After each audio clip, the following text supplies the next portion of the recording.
Hey guys, welcome back to the channel. మీరు రోజు YouTube, Instagram, Google ఇవన్నీ వాడుతూనే ఉన్నారు కదా. బట్ మీరు వాడేది జస్ట్ ఒక 5% ఆఫ్ ఇంటర్నెట్ అని మీకు తెలుసా? మరి రిమైనింగ్ 95% ఏమైందంటారు? It was simply hidden. దాంట్లో ఒక పార్టే డార్క్ వెబ్. ఇది నెట్ఫ్లిక్స్ సిరీస్ లో చూపించే ఒక ఫ్యాంటసీ అయితే కాదు, ఇది చాలా రియల్. ఇది కనుక మీకు అర్థం అవ్వాలంటే మీకు ఇంటర్నెట్ ఐస్బర్గ్ కాన్సెప్ట్ అర్థం అవ్వాలి. ఇంటర్నెట్ ని ఒక ఐస్బర్గ్ లాగా ఇమాజిన్ చేసుకోండి. దీంట్లో పైన మనకు కనిపించేది సర్ఫేస్ వెబ్. అంటే మీరు గూగుల్లో సెర్చ్ చేసింది రిజల్ట్స్ వస్తాయి కదా, యూట్యూబ్, ఇన్స్టాగ్రామ్ ఇలాంటివన్నీ. బేసిక్ గా ఇదే మనకు కనిపించే పార్ట్. దీనికి కనిపించింది డార్క్ వెబ్ అనేది ఒక పార్ట్ ఉంది.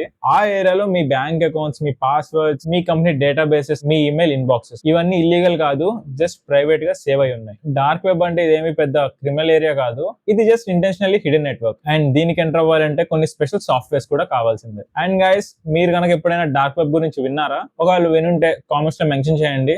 అండ్ మీకు డార్క్ వెబ్ గురించి తెలిసిన ఇన్ఫర్మేషన్ మెన్షన్ చేయండి. Guys, before you jump in, మన ఛానల్ చాలా చిన్నది. We're on our road to 1000 subscribers. మీ సపోర్ట్ ఉంటే చాలా ఈజీగా చేయొచ్చు. ప్లీజ్ సబ్స్క్రైబ్ చేయండి.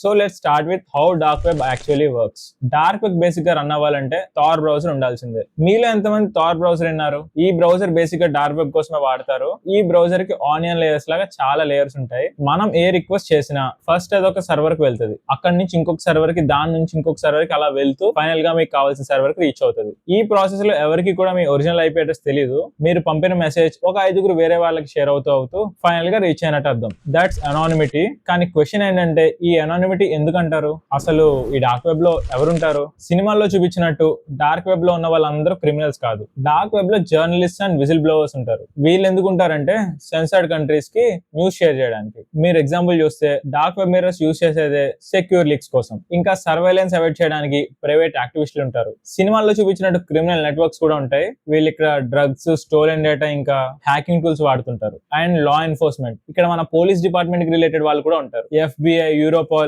అండర్ కవర్ ఆపరేషన్స్ అంటారు కదా, అవి కూడా చేస్తుంటారు. సో ఇమాజిన్, ఈ డార్క్ వెబ్ లో క్రిమినల్ యాక్టివిటీ చేసుకుంటూ సేఫ్ అని అనుకుంటే మీ పక్కన FBI ఏజెంట్ కూడా ఉండొచ్చు. మరి దీన్ని బట్టి అనానిమిటీ కంప్లీట్ గా అచీవ్ అవుద్దంటారా? సో బేసిక్ గా డార్క్ వెబ్ లో చాలా అమ్ముతూ ఉంటారంటారు. అసలు ఏం అమ్ముతారంటారు? మనమైతే ఇప్పుడు ఒక ఫేమస్ కేస్ కి డీకోడ్ చేద్దాం. The silk road story. దీనికి ఫౌండర్ వచ్చి రాస్ ఉల్బ్రిచ్. ఇది ఒక డ్రగ్స్ మార్కెట్ ప్లేస్. పేమెంట్స్ అన్ని కూడా బిట్ కాయిన్స్ జరిగేటివి. ఇతను అనుకున్నది ఏంటంటే దీన్ని ఎవరు ముట్టుకోలేరు, మనం కూడా ప్రశాంతంగా బిజినెస్ చేసుకోవచ్చు అని. బట్ దాని రిజల్టే ఇతను లైఫ్ టైం ఇంప్రిజన్మెంట్ అయింది. ఇక్కడ మెసేజ్ ఏంటంటే, ఇంటర్నెట్ అనానిమస్ అనుకుని మిస్టేక్స్ చేయడం అయితే చాలా ఈజీ. బట్ అక్కడ పోలీసులు కూడా ఉన్నారు, వాళ్ళు మిమ్మల్ని ఈజీగా పట్టేసుకోగలుగుతారు. అండ్ బిట్ కాయిన్స్ తో పేమెంట్స్ జరిగాయి కదా, ఎలా పట్టేసుకున్నారనే క్వశ్చన్ చాలా మందికి ఉండొచ్చు. పేమెంట్స్ బిట్ కాయిన్ తో చేయనివ్వండి, లేక ప్రైవేట్ కాయిన్స్ లైక్ మొనెరోతో చేయనివ్వండి, ట్రేస్ చేయడం కష్టం అనేది తెలిసిన విషయమే, కానీ ఇంపాసిబుల్ కాదు కదా. అండ్ చాలా మంది డార్క్ వెబ్ గురించి అనుకునే మిత్స్ ఏంటంటే డార్క్ వెబ్ లో హిట్ మ్యాన్ సర్వీసెస్ ఉంటాయని. కానీ రియాలిటీలో 90% ఆఫ్ స్కామ్స్ ఉంటాయి. చాలా మంది హ్యాకర్స్ ఉంటారు అనుకుంటారు, కానీ 90% ఫ్రాడ్ వెబ్సైట్స్ ఉంటాయి. మొత్తం అంతా హారర్ వరల్డ్ అని అనుకుంటారు.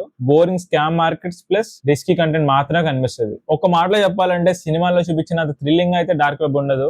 This is very dangerous. Danger అంటే మనకేం జరుగుతుంది అనుకుంటారా? దాంట్లోకి ఎంటర్ అయ్యారంటే మీ పీసీలో మాల్వేర్స్ ఆటోమేటిక్ గా వచ్చేస్తాయి. మీరు ఫిషింగ్ ట్రాప్ లో పడచ్చు. లా ఎన్ఫోర్స్మెంట్ స్ట్రింగ్ ఆపరేషన్స్ మీరు లూప్ అయిపోతారు. ఇంకా సైకలాజికల్ గా డిస్టర్బింగ్ కంటెంట్ మీ పీసీలోకి వచ్చేస్తుంది. అండ్ మీ ఐడెంటిటీని కూడా వాళ్ళు థెఫ్ట్ చేయగలుగుతారు. సో డార్క్ వెబ్ లోకి వెళ్ళడం క్యూరియాసిటీ అవ్వచ్చు, అదే మీ లైఫ్ చేంజింగ్ థ్రెట్ లా కూడా మారచ్చు. సో డార్క్ వెబ్ మీద నా సైకలాజికల్ యాంగిల్ ఏంటంటే, అనానిమిటీ అనేది చాలా పవర్ఫుల్. అదొక నైఫ్ లాగా వెజిటబుల్స్ కట్ చేయొచ్చు, వేరే వాళ్ళని హార్మ్ కూడా చేయొచ్చు. టెక్నాలజీ అనేది ఆల్వేస్ న్యూట్రల్, అది మనం పనిచేసే ఇంటెన్షన్స్ మీద డిపెండ్ అయి ఉంటుంది. సో గైస్, డార్క్ వెబ్ కి భయపడే మిత్ అయితే క్రియేట్ చేయకండి, బ్లైండ్ గా ఎక్స్ప్లోర్ కూడా చేయకండి. నాలెడ్జ్ ఉంటే డెఫినెట్ గా అది పవర్ఫుల్. క్యూరియాసిటీతో వెళ్తే మాత్రం చాలా పెద్ద ప్రాబ్లం. సో గైస్, మీరైతే చెప్పండి, మీరు డార్క్ వెబ్ ని ఎక్స్ప్లోర్ చేయాలనుకుంటున్నారా? లేకపోతే ఇలాంటి తలపోట్లని నాకెందుకు, నా పని నేను చూసుకుంటా ప్రశాంతంగా ఉంటా అనుకుంటున్నారా? ఇంకా మీకు టెక్ మీద ఏ టైప్ ఆఫ్ కంటెంట్ కావాలో కామెంట్స్ లో అయితే మెన్షన్ చేయండి. అండ్ ఈ వీడియో కనుక ఇక్కడ వరకు చూసి, మన ఛానల్ ఇంకా చాలా ట్రూ టాక్స్ ఉన్నాయి, ఒకసారి చెక్అవుట్ చేయండి. And also guys, we're on our road to 1000 subscribers. మీ సపోర్ట్ ఉంటే చాలా ఈజీగా చేయొచ్చు. ప్లీజ్ సబ్స్క్రైబ్ చేయండి. That's all for today guys. I'm signing off. Bye bye now.